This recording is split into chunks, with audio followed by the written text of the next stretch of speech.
Bismillahirrahmanirrahim. Assalamualaikum warahmatullahi wabarakatuh teman-teman semuanya. Alhamdulillah. Nah, kita ini masuk ke resume ini ya, resume kisah Aisyah radhiyallahu anha. Jadi udah kita bahas kemarin dari part 1 sampai 4 dan insya Allah nanti ada part bonus juga.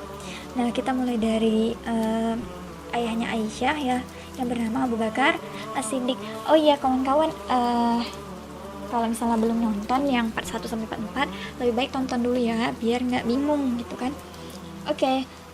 Ibunya Aisyah Ummu Ruman radhiyallahu anha, yang merupakan salah satu sahabiah yang sangat-sangat luar biasa juga ya teman-teman. Jadi ayah dan ibu Aisyah ini memang benar-benar pejuang-pejuang Islam gitu yang luar biasa, dan Aisyah memang tumbuh dalam keluarga yang Islamnya itu kuat ya teman-teman. Oke, Aisyah lahir 4 atau 5 tahun itu setelah Rasulullah diangkat menjadi Rasul. Nah, jadi Aisyah tuh lahir 4 atau 5 tahun setelah Rasulullah diangkat menjadi seorang Rasul. Oke, kemudian kita akan bahas tentang julukan dari Aisyah. Jadi yang udah nonton part 1 pasti tahu ya. Nah, yang pertama adalah Ummul Mukminin, yaitu ibunya orang-orang mukmin. Jadi setiap istrinya Rasulullah itu otomatis mendapati julukan Ummul Mukminin teman-teman, ibunya orang-orang mukmin. Kemudian yang kedua Al-Humaira gitu, yang kemerah-merahan ini panggilan Rasulullah kepada Aisyah, karena Aisyah memang berkulit putih dan wajahnya itu kalau terkena terik matahari itu kemerah-merahan gitu. Terus As-Siddiqah ini yang membenarkan artinya. Kemudian Ummu Abdillah, ibunya Abdullah gitu ya. Nah, ini Abdullah ini salah satu keluarganya Aisyah gitu. Nah, kemudian keistimewaan Aisyah. Oke, keistimewaan Aisyah itu yang pertama teman-teman, ayo siapa yang ingat? Banyak ya, ada banyak banget sih keistimewaan Aisyah. Nah, yang pertama itu paling banyak meriwayatkan hadis ya. Jadi Aisyah ini kalau misalnya yang dari kalangan wanita itu Aisyah yang paling banyak meriwayatkan hadis teman-teman. Luar biasa ya, karena Aisyah memang ingatannya itu kuat ya.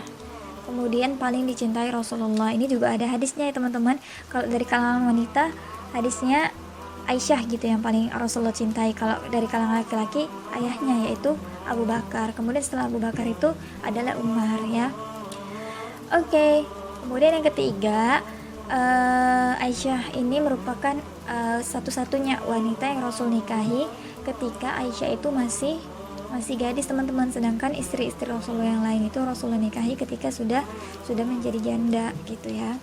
Jadi hanya Aisyah lah satu-satunya istri Rasulullah yang Rasul nikahi itu masih gadis gitu ya.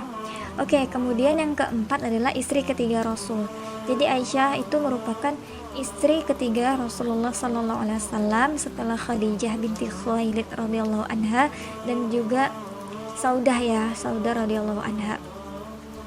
Nah, kemudian yang kelima adalah syariat tayamum ya teman-teman.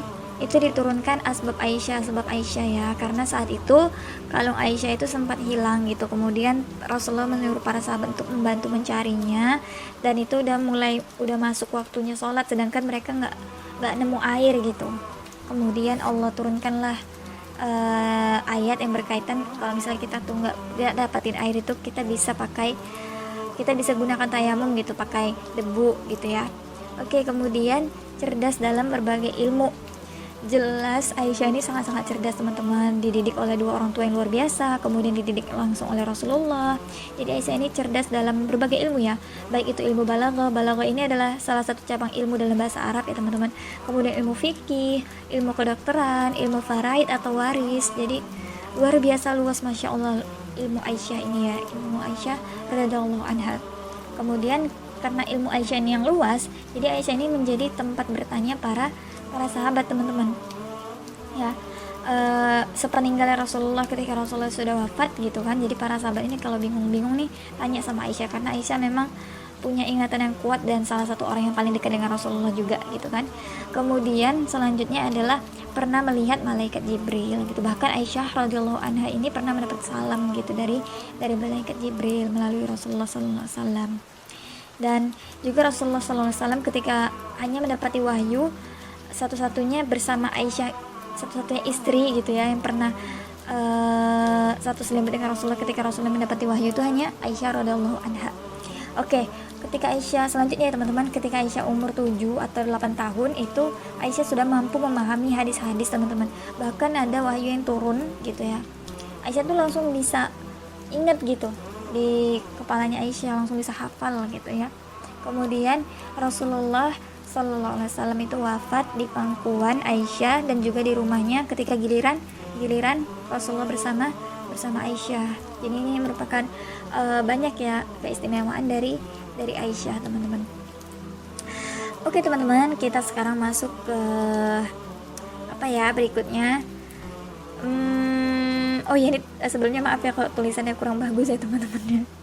Harap dimaklumi, dan juga ini baru pertama kali nih coba nulis dan ngerekam pakai pen tablet gitu ya teman-teman. Jadi ya seperti inilah.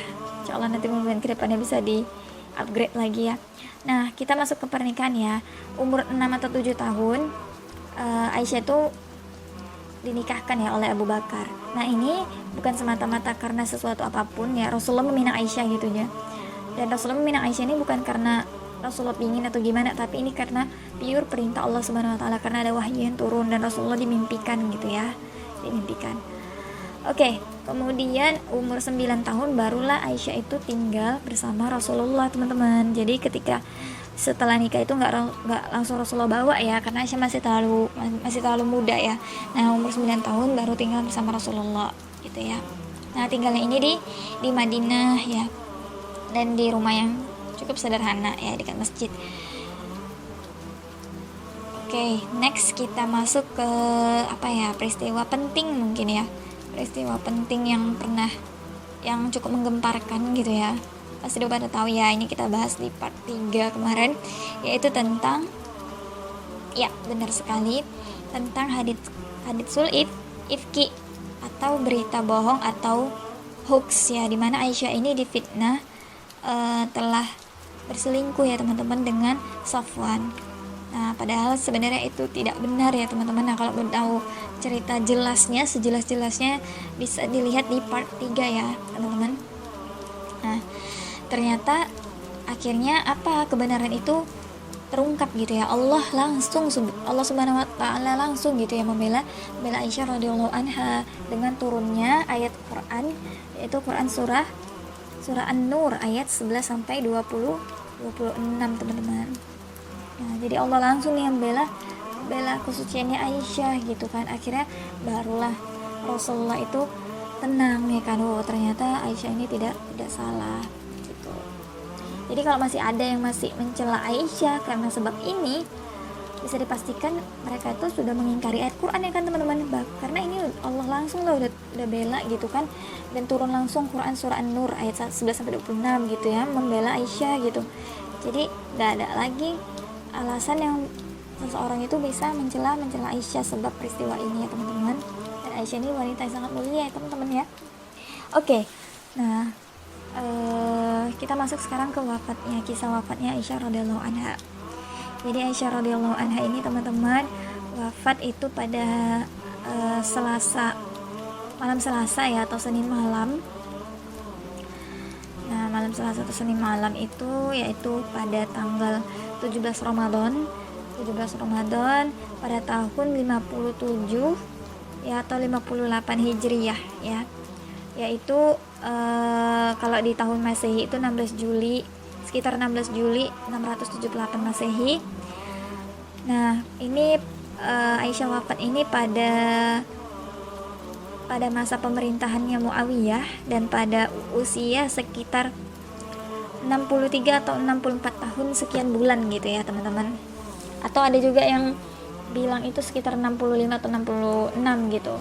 Nah, ini hitung-hitungannya memang agak-agak beda-beda tipis gitu ya teman-teman ya. Ya, sekitar segitulah. Nah,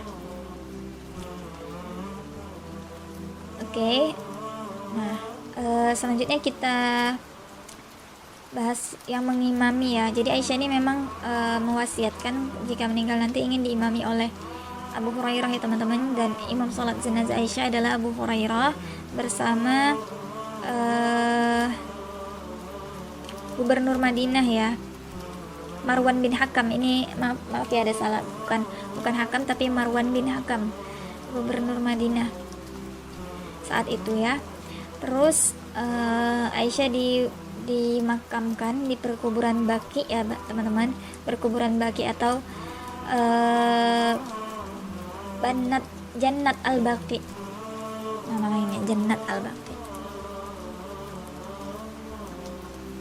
Nah, jadi saat Aisyah wafat itu banyak banget yang takziah ya teman-teman, sangat ramai sekali sahabat-sahabat yang datang gitu, datang untuk takziah gitu ya teman-teman. Bahkan kalau bisa dibilang paling rame gitu, paling luar biasa ramenya kayak gitu, saking ramenya gitu kan yang takziah.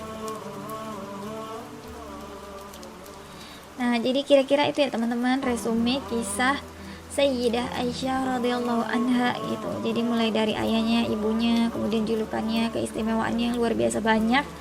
Nah, kemudian pernikahannya bagaimana, terus peristiwa penting gitu ya yang terjadi, kemudian sampai kita kepada wafatnya Aisyah radhiyallahu anha. Semoga Aisyah mendapat kedudukan yang mulia gitu ya di sisi Allah Subhanahu wa taala.